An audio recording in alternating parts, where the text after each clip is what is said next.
nós falamos da roda de Samsara, a roda dos nascimentos e das mortes, representada pela lâmina 10 do tarô. Complementando os conhecimentos que passamos através da roda de Samsara, o tema de nosso programa de hoje é reencarnação na natureza. Se você tem dúvidas sobre a reencarnação, hoje essas dúvidas serão dissipadas com certeza, pois falaremos da realidade da reencarnação e de uma maneira natural e realista que permitirá o seu posicionamento frente a um dos assuntos mais polêmicos que existem e que divide opiniões e que separa religiões através de visões parciais e não de uma visão global de uma só e mesma verdade, a verdade única da reencarnação.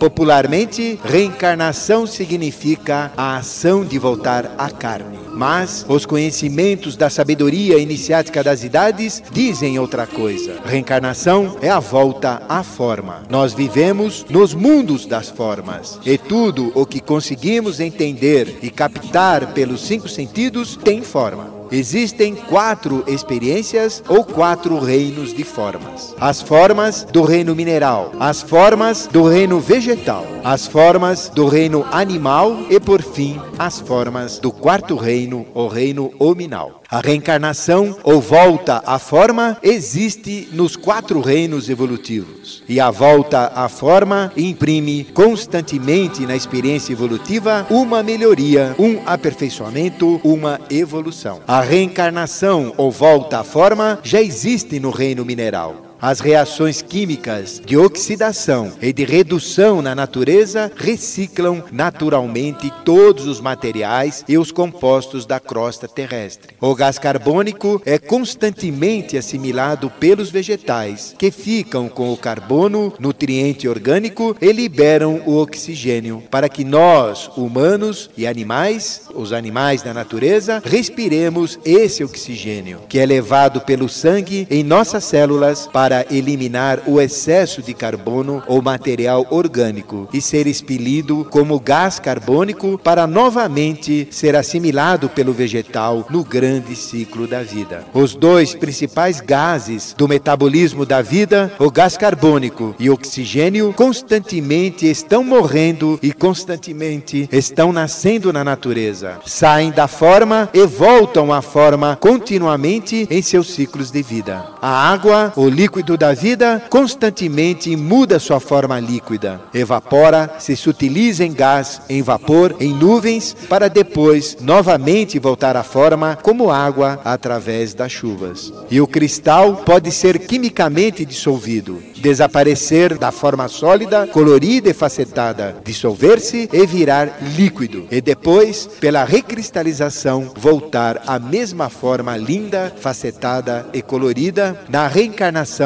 ou volta à forma mineral, que é a própria cristalização. A reencarnação ou volta à forma existe no reino vegetal. A semente tem dentro de si uma árvore espiritual que existe sem existir em possibilidade. Quando a semente é plantada na terra, ocorre a volta da forma. A mesma forma de onde a semente foi retirada. Da maçã de uma macieira, a volta à forma de outra maçã, e macieira se dá sempre pela semente. Toda espécie ou experiência vegetal sempre volta à forma através da semente ou de suas células. A semente é assim o veículo vegetal de volta à forma ou da reencarnação vegetal. A reencarnação ou volta à forma existe no reino animal, bem similar à do vegetal, porém mais evoluída. O sêmen do animal macho é uma semente similar à vegetal, mas com mais vida, pois tem sais, líquido e nutrientes, tem calor, para permitir ser plantada dentro da própria fêmea ou da terra como vida solta, que é a fêmea. O sêmen ou semente de uma girafa tem a girafa espiritual, que existe sem existir, existindo em possibilidade. Quando o sêmen ou semente é plantado no óvulo dentro da fêmea, a girafa espiritual volta à forma como nova girafa material. O sêmen animal é o veículo animal de volta à forma e sempre preserva o mesmo tipo tempo de volta à forma, ou seja, de uma ovelha, a volta à forma é outra ovelha. De um pato, a volta é outro pato. De um jacaré, a volta à forma é outro jacaré. De um coelho, volta sempre outro coelho. E com mais detalhes, de cada tipo de uma espécie, volta a mesma raça ou variação dessa espécie. Para os cachorros, por exemplo, de um cão beagle, volta a mesma forma de um beagle. De um poodle, volta sempre um poodle. De um vira-lata, volta outro vira-lata e assim por diante. A reencarnação ou volta à forma existe no reino hominal, similar à do animal, porém muito mais evoluída. O sêmen do homem é uma semente similar ao sêmen animal e à semente vegetal, porém com mais evolução. Permite a volta à forma de expressões muito mais variadas, com menos traços e cores. Apenas com as formas da face, permite a existência de bilhões de seres, diferentes entre si, mas com o mesmo aspecto geral de corpo ou de espécie. No sêmen de nosso pai, nós existíamos sem existir, em possibilidade. Existíamos espiritualmente. E quando o sêmen ou semente humana foi plantado no óvulo de nossa mãe ou terra viva, a possibilidade se tornou realidade. E aconteceu então a nossa volta à forma, trazendo os traços de nossos pais, de nossos parentes e junto também as tendências hereditárias. Nossas células são células que saíram de nossos pais. As de nossos pais são células que saíram de nossos avós. As células de nossos avós são células que saíram de nossos bisavós. As de nossos bisavós saíram de nossos tataravós e assim para trás até os primórdios do início da nossa evolução. Por isso, humanidade é uma unidade, a unidade evolutiva única composta de sequências de voltas à forma em ciclos de existência. A volta à forma está acontecendo desde os primórdios da humanidade e vai continuar acontecendo através de nós. A nossa forma voltará através da forma dos nossos filhos, dos nossos netos, dos nossos bisnetos, tataranetos e assim para frente, sem fim, mas sempre melhorando e evoluindo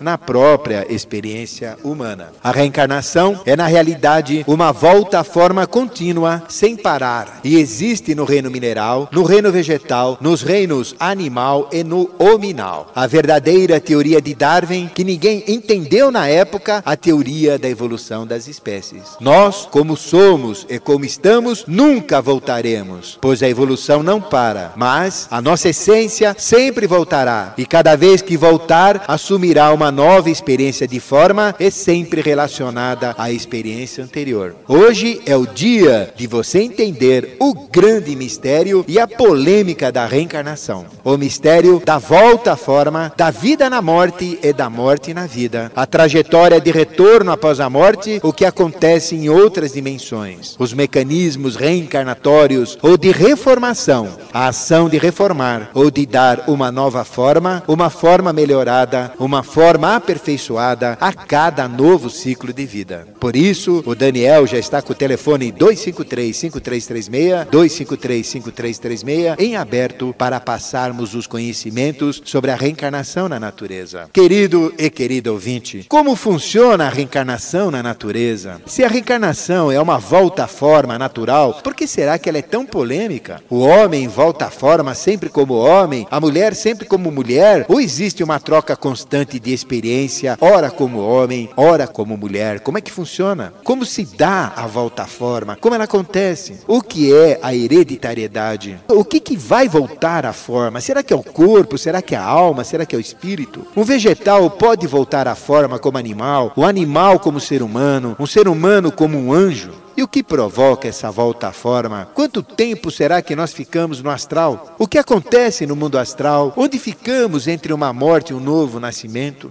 A lembrança de vidas passadas comprova a reencarnação? E os dons que as pessoas possuem, será que podem comprovar a própria reencarnação? O que é a ressurreição? Ela existe mesmo? O que a ressurreição tem a ver com a reencarnação, com a volta à forma? Cristo vai voltar à forma? Será? Será que é verdade o que todas as religiões dizem? O que são os átomos permanentes que permitem a reencarnação ou a volta à forma? O que é o ponto bindu que preserva as experiências evolutivas? Como comprovar? Como entender tudo isso? E aquela dúvida que você tem sobre a reencarnação? Pergunte agora, não é, Daniel? Que belo tema temos hoje, né, professor? Temos um ouvinte na linha. Alô? Alô? Boa tarde. Boa tarde. Por favor, queira falar um pouquinho mais alto. Boa tarde. O seu nome? Arlinda, de Tucuruvi. Arlinda. Isso. Arlinda do Tucuruvi. E você viu que belo tema nós temos hoje, né, Arlinda? Eu estou até emocionada. Pois não, Arlinda. Qual é a sua dúvida? Você tem alguma dúvida quanto a isso? Não, eu tenho uma dúvida. Eu perdi uma irmã muito querida agora em dezembro. E eu gostaria de saber, assim, quanto tempo as pessoas podem ficar no astral e reencarnar. Tá muito bem. O professor Ademar está a postos aqui para responder a sua Se há a pergunta. possibilidade da gente encontrá-las mesmo. Tá Perfeito. certo. Você pode desligar então o seu telefone, por favor, e ouvir Muito pela obrigada. rádio? Muito Boa obrigado tarde, pela sua professor Ademar. ligação. Boa tarde. Continue conosco. Muito obrigado. Obrigada. Ok, então, Arlinda, são duas perguntas assim interessantes. Você perdeu uma irmã recentemente e nós perdemos o nosso querido Marco Antônio, que fazia o programa conosco logo agora, faz 2, 3 semanas atrás. Então, realmente, a gente sabe o que é essa dor, realmente é muito triste. Mas as pessoas ficam no mundo astral, que é o mesmo mundo dos sonhos, o plano astral, o mundo dos desencarnados. Não existe uma regra exata do tempo que a pessoa fica. O tempo que nós ficamos no astral é proporcional a toda a nossa experiência de alma, a nossa experiência evolutiva. É lógico que uma pessoa de pouca experiência evolutiva, uma pessoa má, os nossos irmãos, por exemplo, do pavilhão 9, pessoas que têm uma carga kármica muito grande, elas ficam e vivem de uma forma intensa as vivências ruins do astral, mas elas reencarnam rapidamente.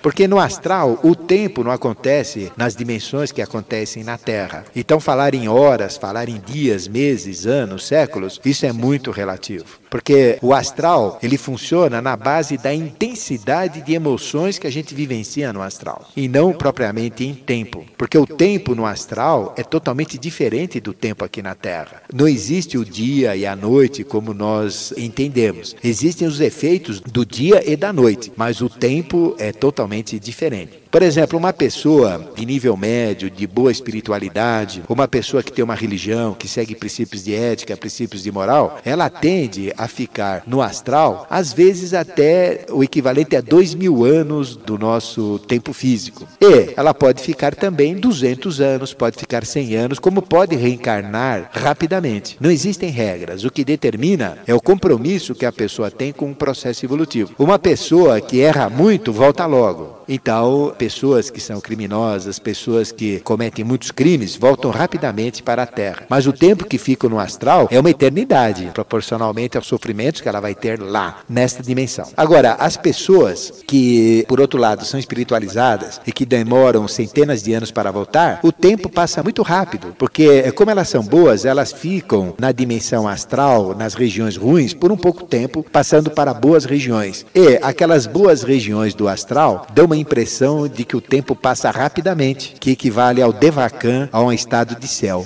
Agora, as pessoas que são compromissadas com a humanidade, pessoas que realmente lutam para aumentar o nível de consciência da humanidade, pessoas que são guias da humanidade, que procuram ajudar através do altruísmo, estas voltam logo. Porque a humanidade precisa destes seres e eles não têm tempo, as hierarquias não deixam estes seres ficarem no astral. Então eles voltam para ajudar ao próprio processo evolutivo. Quem está na iniciação, seja ela qual for, volta rapidamente para completar em menor tempo e mais rapidamente todas as suas experiências humanas. Agora, quanto ao fato, aquela sua segunda pergunta, de entrar em contato com a sua irmã, nós não devemos praticar a necromancia ou entrar em contato com os mortos. Nós devemos respeitar a dimensão onde eles estão. Mas a pesquisa real, a pesquisa sincera de contato com desencarnados, ela é válida, porque ela prova a existência de outras realidades, ela prova a existência de outros planos evolutivos. evolutivos. Então, essa pesquisa, ela é válida. Nós podemos ter contato com os nossos irmãos falecidos, com os nossos parentes falecidos, ou com qualquer pessoa, através dos sonhos. Porque nos sonhos a gente vai para o mundo astral e podemos então contactar. Nós podemos também contactar através de viagens astrais conscientes dirigidas para aquela pessoa falecida. Ou seja, nós devemos ir na dimensão que ela estiver. Agora preste bem atenção. Se a pessoa estiver numa dimensão ruim do astral, a gente vai para lá e vamos passar por experiências horrorosas. Todo mundo pensa que quem está do outro lado está no céu, mas ela pode estar num lugar conspurcado, cheio de sofrimentos, num lugar terrível. Então o contato vai se dar no local que ela estiver. Então tudo isso é possível, tudo isso é verdadeiro. É lógico que não é fácil. Muitas pessoas que através de sessões espíritas acham que estão tendo contatos com desencarnados, nós podemos dizer que 95% dos casos o contato se dá com elementais da natureza, com silfos, duendes, gnomos, salamandras, ondinas, que são chamados de elementais, que provocam todos esses fenômenos que são reais, que existem, mas não se trata de fenômenos de desencarnados. Um grande abraço a você e obrigado pela participação, Arlinda. Muito bem. Temos outro ouvinte na linha. Alô? Alô? Com quem eu falo? É o Marco Antônio. Marco Antônio. Bonito nome, hein, Marco? Obrigado. Da onde você é, Marco Antônio? Eu sou daqui da Penha. Penha. Eu gostaria de fazer uma pergunta Pois não. ao professor. É o seguinte, nos 4 reinos, tem o mineral, o vegetal, o animal e o minal. Isso. O exemplo, o reino animal, um cachorro, um animal, um cavalo, ele pode, é possível ele, com sucessivas reencarnações dele, evolução, ele Muito pode bem. chegar àquela forma humana igual a nós. E também é uma pergunta, quando a gente reencarna, o homem reencarna, o que volta a reencarnar? É o meu eu mais profundo, aquela individualidade mais profunda, né, do meu ser. Entendi. É isso, só isso. Tá muito bom, Marco. Muito obrigado pela sua ligação. Por favor, ouça a resposta pela rádio, ponha o seu telefone para que outros ouvintes possam fazer as suas ligações também. Muito obrigado. Pois é, professor. Então, bela pergunta. Duas, né?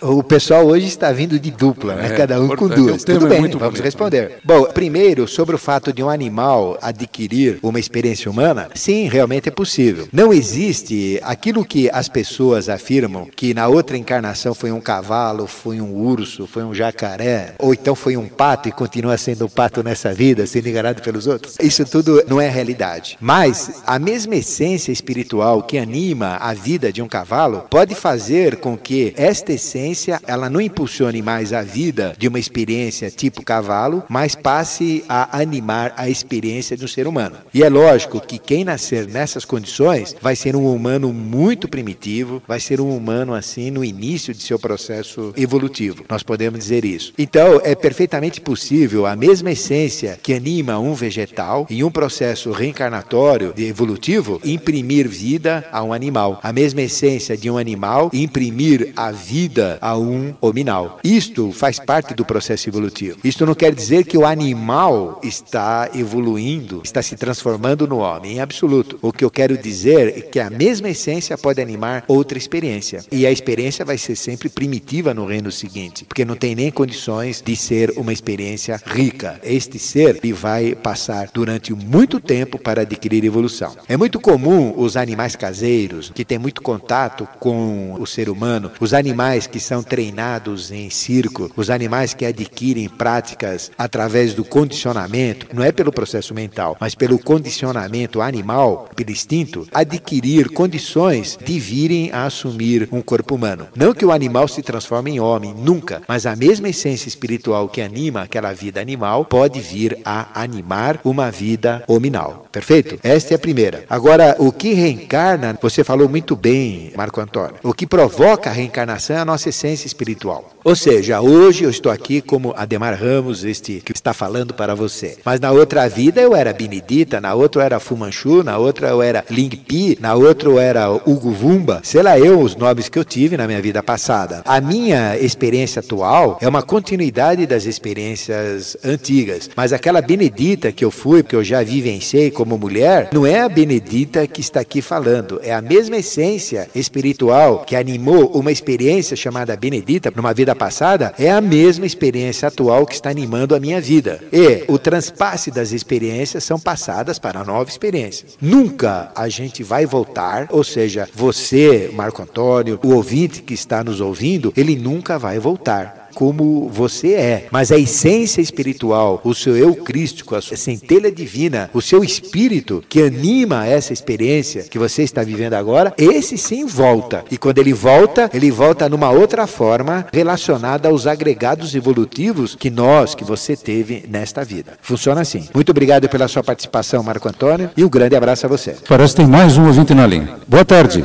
Alô? Alô, boa tarde. Boa tarde. Com quem eu falo? É Cida. Maria Aparecida, pode me chamar de Cida. Oi, Cida. Como vai, Cida? Tudo bem, graças a Deus. Você tem alguma dúvida sobre o tema de hoje, Cida? Eu gostaria de fazer 3 perguntas. Da onde você é antes disso, Cida? Por favor. O bairro Vila Ré. Vila Ré? Isso. Muito bem. Um abraço a todos os nossos ouvintes da Vila Ré.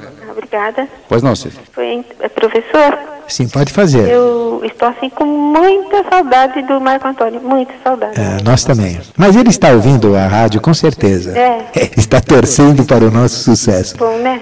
Com a saudade de vocês que você nem faz ideia. Tá. A minha pergunta primeira é se Cristo vai voltar à forma e como explicar o homossexualismo e o hermafrodita. Perfeito. Então, Vamos lá então. 3 perguntas, hein? Olha só. Muito obrigado, Cida. Se você puder, então, desligar o telefone para que o professor possa lhe responder, ok? E dar oportunidade a outros ouvintes. Obrigado pela ligação, Cida. Bom, primeiro que Cristo vai voltar, isso é uma certeza. Os hebreus estão esperando a volta de Cristo. Todas as tradições de todo o mundo, de todos os povos, dizem da volta de Cristo. E ele mesmo, Joshua ben Pandira, o Jesus bíblico, ele mesmo disse, eu voltarei. E todos esperam a volta de Cristo. Os crentes, os católicos, os espíritas, todas as religiões, todas as tradições. Ele esteve presente na humanidade como Cristo de todas as religiões, como Cristo universal, e que atinge todo o grau de consciência, a máxima consciência que existe no universo. Então, ele vai voltar. E a gente já pode dizer que ele já está no nosso meio, ele está no meio da humanidade. Tanto ele como o anticristo. Porque é lógico, sempre que existe uma manifestação de Cristo, por uma questão de lei, isto é obrigatório, existe uma manifestação de anticristo. Não existe diferença, aspecto humano de um para o outro. Nós sabemos que o anticristo está fazendo-se passar por Cristo. Nós vemos quantas seitas que provocam o suicídio coletivo, eles veem aquela figura crística. Só que não é Cristo, é o anticristo pedindo para o pessoal cometer um suicídio coletivo, ir no rabo de um foguete, atrás de um disco voador. Dessas loucuras, mas loucuras que o pessoal acredita, porque ele aparece enganando todo mundo, fazendo-se passar por Cristo. Então, nós temos que ter uma consciência muito grande para diferenciar o anticristo do Cristo. Porque todo mundo pensa que o anticristo vem na forma de um bode com chifre, com rabo, soltando bafo ruim, com cheiro de enxofre. Não é nada disso, não. Ele vem como um homem bonito. As mulheres vão ficar encantadas por ele. Ele vem com uma papa na língua que vai enganar todo mundo. Não é assim, não. Então, nós temos que ter consciência, nós temos que ser cônscios da verdade para diferenciar o Cristo do anticristo. E para você, Cida, vem a grande dica para você e todos os ouvintes. Nunca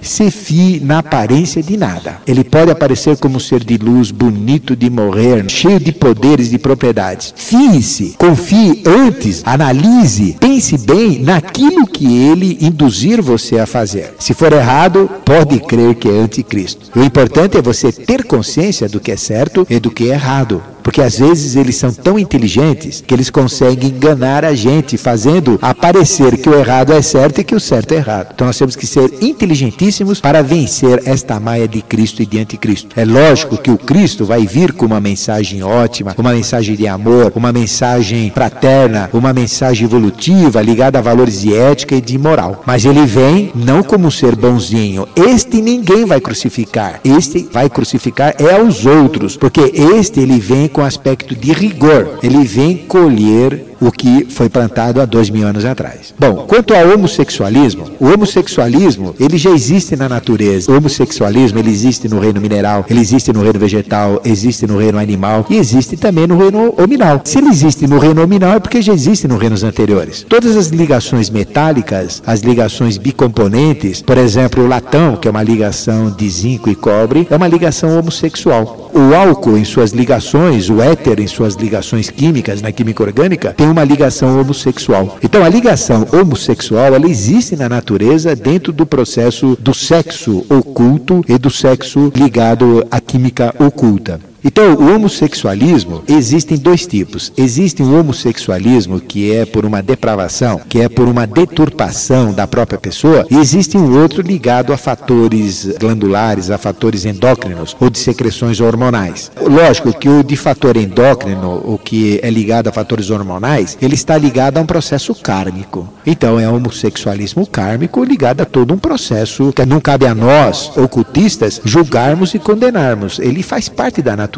Imagine o ouvinte se ele tem um filho homossexual. O que ele vai fazer? Vai fazer o que com o rapaz? Ele tem que entender o processo de alma, entender o processo fisiológico para poder encaminhar adequadamente. Existe um homossexualismo que é deturpado, ele é depravado. Pessoas que destroem o seu corpo injetando silicone, forçando situações totalmente, vamos dizer, anormais. Mas existe aquele que a pessoa é homossexual e luta interiormente contra essa possibilidade. Ele é ao mesmo tempo homem, ao mesmo tempo mulher, ao mesmo tempo mulher, ao mesmo tempo homem. E essas pessoas sofrem mais do que se divertem, porque é um trauma interno, é um questionamento muito forte. E ela vai se realizar, normalmente não se ligam com ninguém, vivem isoladas e se realizam amando a humanidade, trabalhando na arte, trabalhando no desenvolvimento de seus valores de alma. Agora, quanto ao hermafrodita, o hermafrodita também existe na natureza. Todas as larvas, todos os vermes, eles são hermafroditas. O caracol é hermafrodita, o sanguessuga é hermafrodita. Ou seja, tem os dois sexos no mesmo ser. Hermafroditismo, ele existe no reino mineral, no reino vegetal, no reino animal e no reino nominal também. É raro o hermafrodita, mas ele existe. No reino vegetal, o mercúrio é o maior exemplo de hermafrodita, porque ele tem aspecto de metal, mas parece um não metal. Ele é metal, mas é mole. Ele é metal, em vez de ter formas retas de um metal, ele tem as formas arredondadas. Ele tem o valor do ouro, porque ele segrega o ouro, ele amalgama o ouro, ele é ligado ao ouro, porque Mercúrio é o planeta mais próximo do Sol. E o elemento Mercúrio é o mais ligado ao elemento ouro. Mas, o que acontece? Apesar de ser altamente masculino, ele é andrógeno. Então é um metal que não se decide entre ser metal ou ser não metal. Entre ser ouro e ser prata. Mais ele parece prata do que ouro. E o hermafroditismo, ele existe nos vegetais. Todos os vegetais superiores têm o estame e tem o pistilo. Estame é o órgão sexual masculino e o pistilo feminino, ou vários. Então as células masculinas e as femininas se unem para dar o processo de floração e para dar o processo de reprodução sexual. Então os vegetais superiores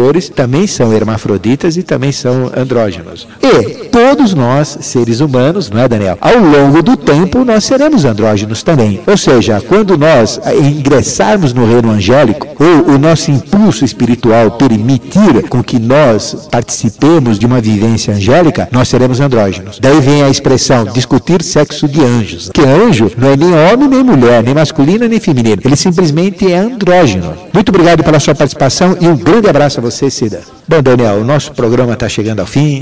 A sua despedida ao nosso ouvinte. Mas é muito rápido, não é, professor? Essa horinha é muito rápida. Nós precisamos falar aí com a direção da rádio para conseguirmos mais uma horinha para o nosso programa. Eu que quero agradecer mais uma vez, professor, essa oportunidade de estar junto com o senhor e com todos os ouvintes, falando de eubiose, falando das coisas da natureza. Isso realmente nos engrandece muito e temos muito a ganhar. Quero agradecer a todos que também estão nos ouvindo, os familiares, pela primeira vez aí ouvindo o Daniel falando pela rádio e podendo transmitir alguma coisa. E falou muito bem, hein, Daniel? Muito obrigado, professor. Ao seu lado a gente sempre aprende muito. Muito obrigado a todos, então. Até a próxima semana, se Deus quiser. Fiquem com Deus. Bom, o nosso programa Ocultismo Sem Mistérios está chegando ao seu final. E como mensagem a você, ouvinte, para que tenha um bom viver, uma vida natural e em perfeita harmonia com todas as forças e com todas as leis ocultas da natureza, as nossas recomendações sobre este assunto fantástico que é a reencarnação na natureza são estas estas que eu vou passar.